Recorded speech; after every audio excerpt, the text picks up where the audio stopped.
الحمد لله نحمده ونستعينه ونستغفره ونعوذ بالله من شرور أنفسنا ومن سيئات أعمالنا من يهده الله فلا مضل له ومن يضلل فلا هادي له وأشهد أن لا إله إلا الله وحده لا شريك له وأشهد أن محمدًا عبده ورسوله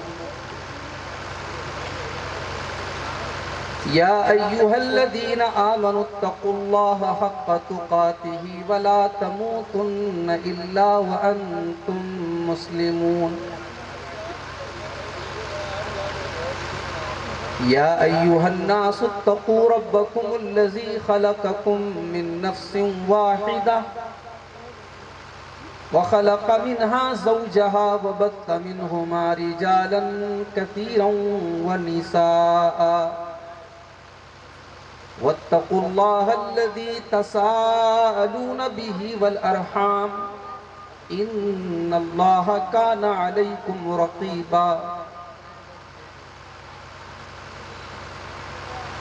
يا أيها الذين آمنوا اتقوا الله وقولوا قولا سديدا يصلح لكم أعمالكم ويغفر لكم ذنوبكم ومن يطع الله ورسوله فقد فاز فوزا عظيما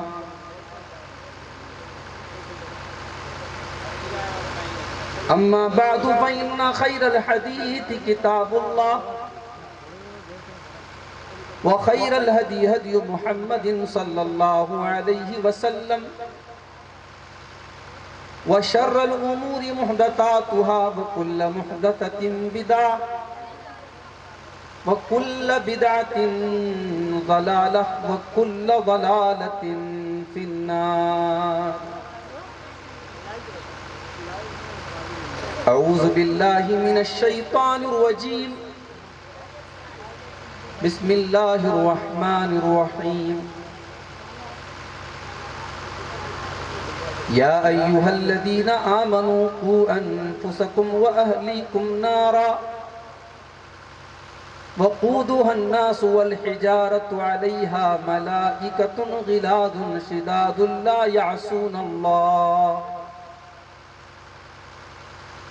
لا يعصون الله ما أمرهم ويفعلون ما يؤمرون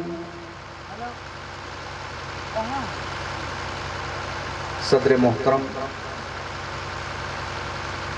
علماء کرام، محترم بزرگوں، نوجوان ساتھیوں، پردہ نشین ماؤں اور بہنوں، پیارے بچوں، آج بتاریخ 24 اپریل 2024 بروز بدھ پرینا گیسڑی ضلع بلرام پور کے اس گاؤں میں ہم اور آپ اس دینی پروگرام میں، اس اجلاس عام میں قرآن و سنت کی باتوں کو سننے سنانے کے لیے اکٹھا ہو۔ ایک بات آپ محسوس کرتے ہوں گے کہ پہلے کے مقابلے میں ہمارے دینی جلسوں میں اب عوام الناس کا رجحان دھیرے دھیرے کم ہو رہا ہے۔ لوگوں کی دلچسپی جلسوں اور تقریروں سے کم ہو رہی ہے۔ اس کی بہت ساری وجوہات ہیں۔ اب لوگوں کے پاس اتنی ساری مصروفیات ہے ٹائم پاس کرنے کے لیے کہ اب ان کو یہ تقریریں اور یہ جلسے اور یہ پروگرام ان کو کوئی خاص ان کی اہمیت سمجھ میں نہیں آ رہی۔ بلکہ ہمارے سماج میں ایک بڑی تعداد میں آپ کو ایسے لوگ بھی مل جائیں گے جو ان جلسوں اور ان کانفرنسوں کے بڑے مخالف ہیں. ان کی بات چیت سے تو ایسا لگے گا کہ یہ دنیا کا سب سے فضول کام ہے، یہ امت کے مال کو برباد کیا جا رہا ہے. ان کے ہاتھ میں آپ کو 1,00,000 روپے کا موبائل فون مل جائے گا، ان کے اپنے گھر کی شادی میں لاکھوں روپے فضول ڈیکوریشن پر اور فضول چیزوں پر خرچ ہوتے ہوئے نظر آ جائیں گے. مگر جلسے اور پروگرام کے نام پر اگر ان سے کبھی کوئی بات کہی جائے تو ان کے پیٹ میں بڑا درد ہوگا اور امت کے مال کی بڑی محبت وہ ظاہر کریں. میرے بھائیوں، یہ جلسے ہماری دینی بیداری کا ثبوت ہوتے ہیں. جلسے سے راتوں رات کوئی گاؤں کی اصلاح نہیں ہو جائے گی، لیکن اتنا ضرور ہے کہ مختلف علماء جب ان جلسوں میں آ کر کے قرآن کی آیتوں کو پڑھتے ہیں اور آپ کی اصلاح کی باتیں کرتے ہیں تو کیا پتا سینکڑوں لوگوں میں موجود کوئی ایک انسان کسی ایک بات کو سن کر کے اس کے دل کی دنیا بدل جائے. اللہ کے پیارے نبی جناب محمد رسول اللہ صلی اللہ علیہ وسلم حضرت علی سے کیا کہتے ہیں؟ لَأَن يَهْدِيَ اللَّهُ لَكَ رَجُلًا خَيْرٌ لَكَ مِنْ حُمْرِ النَّعَمِ. اے علی، اگر تمہارے ذریعے اللہ تعالیٰ کسی ایک انسان کو ہدایت دے دے تو یہ سرخ اونٹوں سے بہتر ہے تیرے لیے. اس زمانے میں سرخ اونٹ بہت بڑی دولت مانی جاتی تھی. اے علی، اگر ایک انسان بھی تیرے ذریعے ہدایت پا جائے تو یہ بہت بڑی دولت ہے تیرے لیے. قرآن کہتا ہے وَذَكِّرْ فَإِنَّ الذِّكْرَىٰ تَنفَعُ الْمُؤْمِنِينَ. اے نبی، آپ نصیحت کا کام کرتے رہیں، واعظ و نصیحت کرتے رہیں، تذکیر کا کام کرتے رہیں، لوگوں کو سمجھاتے رہیں. ایک نہ ایک دن یہ نصیحت ضرور مومنوں کو فائدہ پہنچائے گی. میرے پیارے بھائیوں، یہ جلسے آپ کے سماج میں کم سے کم اس بات کا ثبوت تو دے رہے ہیں کہ ہم غلط کو غلط کہہ رہے ہیں، ہم بے پردگی کو غلط کر رہے ہیں، کہہ رہے ہیں ہم جہیز کو غلط کہہ رہے ہیں، ہم نشے کو غلط کہہ رہے ہیں، ہم نوجوانوں میں پائے جانے والے بگاڑ کو بگاڑ مان رہے ہیں.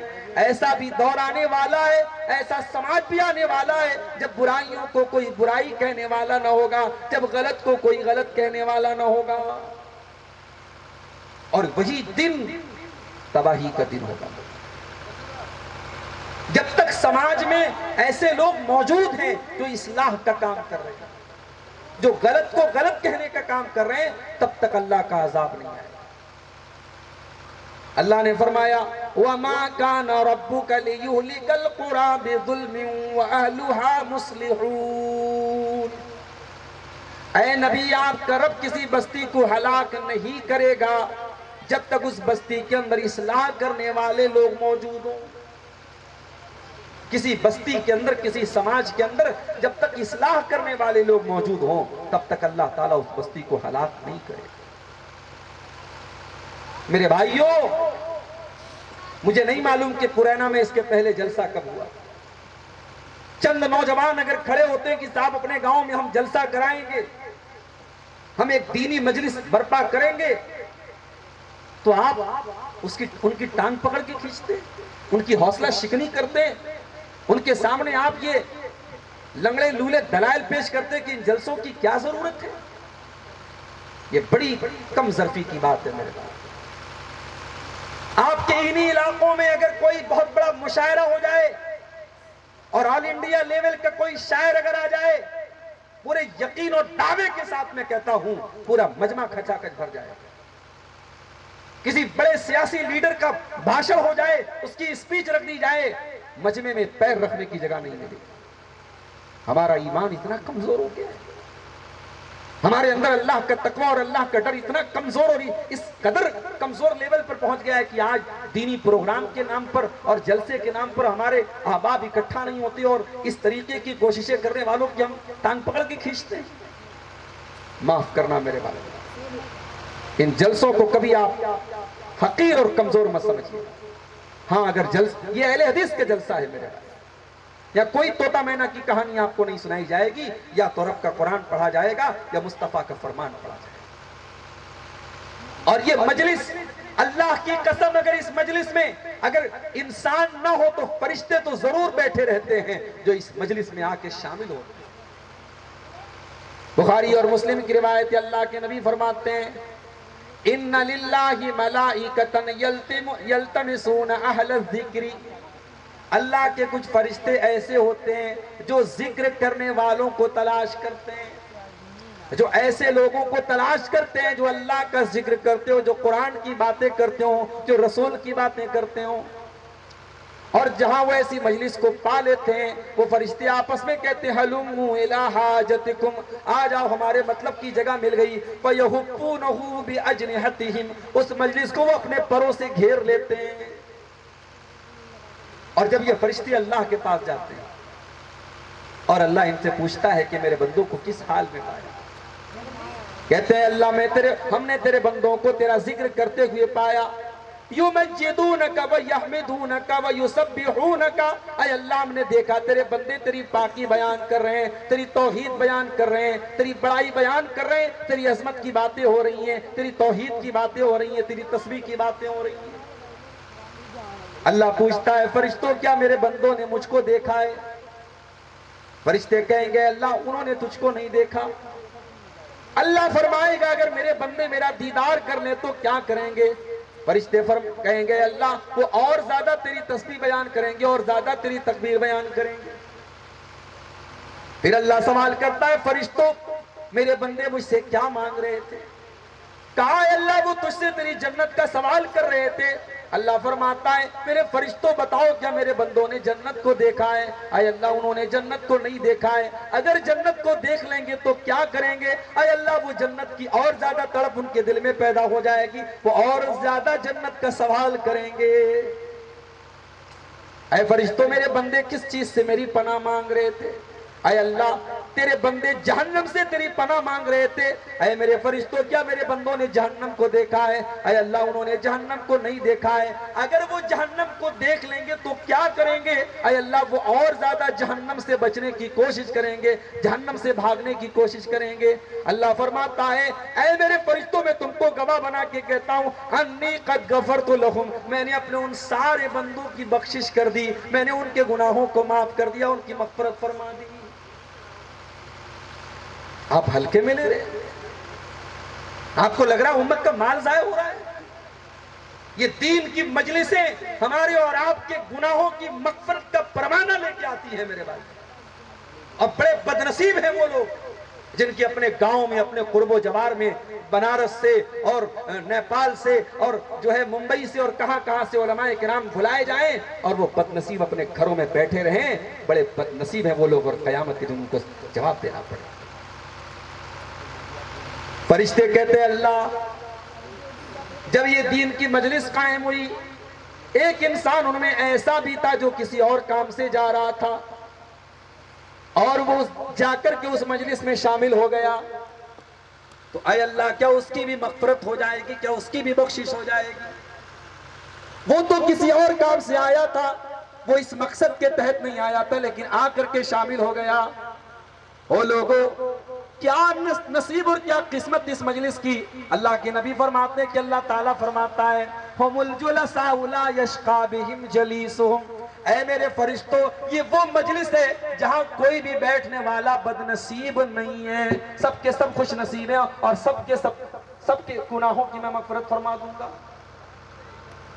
تو جلسوں کو آپ حقیر مت سمجھے میرے بات. ہاں میں یہاں یہ بات بھی کہہ دینا چاہتا ہوں کہ جتنا آپ کے اندر جلسہ کرانے کا جذبہ ہے، تقریروں کو سننے کا جذبہ ہے، علماء سے محبت کا جذبہ ہے، اتنا جذبہ آپ عمل کا بھی اپنے اندر پیدا کریں. ایک کان سے سن کر کے دوسرے کان سے اڑانے کا معاملہ نہ ہو بلکہ ایک کان سے سن کر کے اس کو دل میں اتارے، دونوں کان سے سن کر کے دل میں اتارے اور اس پر عمل کریں. یہ جذبہ اللہ ہم سب کو اپنے اندر پیدا کرنے کی توفیق عطا فرمائے.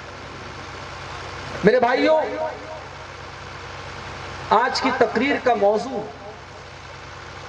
بڑا اہم موضوع ہے. اور ہم سب سے اس کا تعلق اور سمبند ہے۔ موضوع ہے کہ ہمارے گھروں میں سکون کیسے پیدا کریں۔ بھئی ہر آدمی چاہتا ہے کہ اس کے گھر میں سکون آئے، اس کے گھر میں خوشی آئے، اس کے گھر میں برکت آئے۔ کوئی نہیں چاہتا کہ اس کے گھر میں لڑائی ہو، جھگڑا ہو، بے چینی ہو، بے سکونی ہو۔ ہر آدمی چاہتا ہے گھر میں سکون آئے۔ سوال یہ ہے طریقہ کیا ہے؟ گھر میں سکون آئے تو کیسے آئے؟ قرآن کریم کے 14ویں پارے میں اللہ تعالیٰ نے گھروں کو سکون کا ذریعہ قرار دیا۔ فرمایا وَاللَّهُ جَعَلَ لَكُم مِّن بُيُوتِكُمْ سَكَنًا، اللہ تبارک و تعالیٰ نے تمہارے گھروں کو تمہارے سکون کا ذریعہ بنایا ہے۔ تم دنیا کے کسی کونے میں چلے جاؤ، تم کو سکون ملے گا تو اپنے گھر میں ملے گا۔ ماں کا مسکراتا ہوا چہرہ دیکھ کر اور باپ کا قرب پا کر اور بچوں کی کھلکھلاہٹ دیکھ کر، بچوں کے چہرے کی مسکان دیکھ کر تیرے سارے غم دور ہو جائیں گے، تیری ساری ٹینشن دور ہو جائے گی۔ وَاللَّهُ جَعَلَ لَكُم مِّن بُيُوتِكُمْ سَكَنًا، میرے بندو ہم نے تمہارے گھروں کو سکون کا ذریعہ بنایا ہے۔ اللہ نے گھر کو سکون کا ذریعہ بنایا۔ انسان دنیا کی جتنی بڑی سے بڑی ٹینشن میں ہو، سکون آ کے ملتا ہے اس کو گھر میں۔ مگر آج الٹا معاملہ ہے، آج انسان گھر میں آ کر کے اور بے سکون ہو جاتا ہے۔ باہر تھا تو کاروبار کی ٹینشن تھی، روزی روٹی کے مسئلے تھے، کاروبار کے مسئلے، نوکری کے مسئلے۔ گھر میں آیا تو بیوی کی کچ کچ سن رہا ہے، ساس بہو کے جھگڑے چل رہے ہیں، دیورانی جیٹھانی کا مسئلہ چل رہا ہے، بچے نافرمان ہیں، دنیا بھر کے مسائل آج گھر کے اندر۔ سوال یہ ہے میرے بھائیوں کی گھر کے اندر سکون کیسے پیدا کیا جائے؟ میں آج کی تقریر میں چند پوائنٹس کی روشنی میں آپ کے سامنے کچھ ایسی باتیں رکھنا چاہتا ہوں جن کے ذریعے، جن کے اوپر اگر ہم عمل کریں تو گھر کے اندر ہم سکون انشاءاللہ پیدا کر سکتے ہیں۔ گھر کے اندر اگر سکون لانا ہے میرے بھائیوں، سب سے پہلا اصول یاد رکھو، گھر کے اندر جب تک توحید نہیں ہوگی، گھر کے اندر جب تک صحیح عقیدہ نہیں ہوگا، تب تک گھر میں سکون نہیں آ سکتا۔ اللہ قرآن میں فرماتا ہے الذین آمنوا ولم يلبسوا ایمانہم بظلم اولئک لہم الامن وہم مہتدون، جو لوگ ایمان لائے اور اپنے ایمان کے ساتھ انہوں نے کوئی شرک نہیں کیا، کوئی ظلم نہیں کیا، اپنے ایمان کو انہوں نے شرک کے ساتھ ملاوٹ اس کی نہیں کی، اللہ فرماتا ہے وہی لوگ ہیں جو امن اور چین پائیں گے، اور وہی لوگ اللہ کی ہدایت پائیں گے۔ توحید اگر آپ کے گھر میں نہیں ہے میرے بھائی، بلڈنگ بنا لینے سے، گھر میں ماربل بچھا لینے سے اور ٹائلز لگا لینے سے اور لاکھوں کروڑوں کے ڈیکوریشن کر لینے سے، اللہ کی قسم گھر شاندار ہو سکتا ہے، گھر جاذب نظر ہو سکتا ہے، گھر دنیا کے حساب سے خوبصورت ہو سکتا ہے، گھر پرسکون نہیں ہو سکتا۔ گھر میں سکون لانا ہے تو اللہ کا تقوی اور توحید آنی ضروری ہے۔ اسی لیے نبیوں نے سب سے پہلے اپنے گھروں میں توحید کی فکر کی۔ ابراہیم علیہ السلام اپنے دودھ پیتے بچے اسماعیل کو اور اپنی بیوی ہاجرہ کو جب مکہ کی سرزمین پہ چھوڑ کے جانے لگے، کیا دعا کرتے ہیں؟ کہتے ہیں اے اللہ میری آنے والی نسلوں کو تو شرک سے بچانا، رب انہن اضللن کثیرا من الناس، اے اللہ ان بتوں کی وجہ سے بہت سارے لوگ گمراہ ہو گئے، اے اللہ میرے گھر میں بت پرستی نہ آنے پائے، میرے گھر میں شرک نہ آنے پائے۔ فرمایا وَجُنُبْنِي وَبَنِيَّ أَن نَّعْبُدَ الْأَصْنَامَ، اے اللہ مجھے اور میرے گھر والوں کو تو بت پرستی سے بچانا، شرک سے بچانا، میرے گھر کے اندر کوئی شرکیہ کام نہ ہونے پائے۔ معاف کرنا میرے بھائیوں، آج ایسے بھی گھرانے آپ کو مل جائیں گے، اپنے آپ کو اہل حدیث کہنے والے اور اپنے آپ کو کتاب و سنت پر چلنے کا دعویٰ کرنے والے ایسے لوگ بھی مل جائیں گے جن کے گھروں میں بچوں کے گلے میں تعویذ بھی پہنا جا رہا ہے، جن کے گھروں میں کاجل کا کالا ٹیکا نظر سے بچنے کے لیے لگایا جا رہا ہے، جن کے گھروں میں تعویذ بھی لٹکائے جا رہے ہیں، جن کے گھروں میں نقش والے کاغذ بھی ان کے گھروں میں لٹکائے جا رہے ہیں، اور جن کے گھر کی عورتیں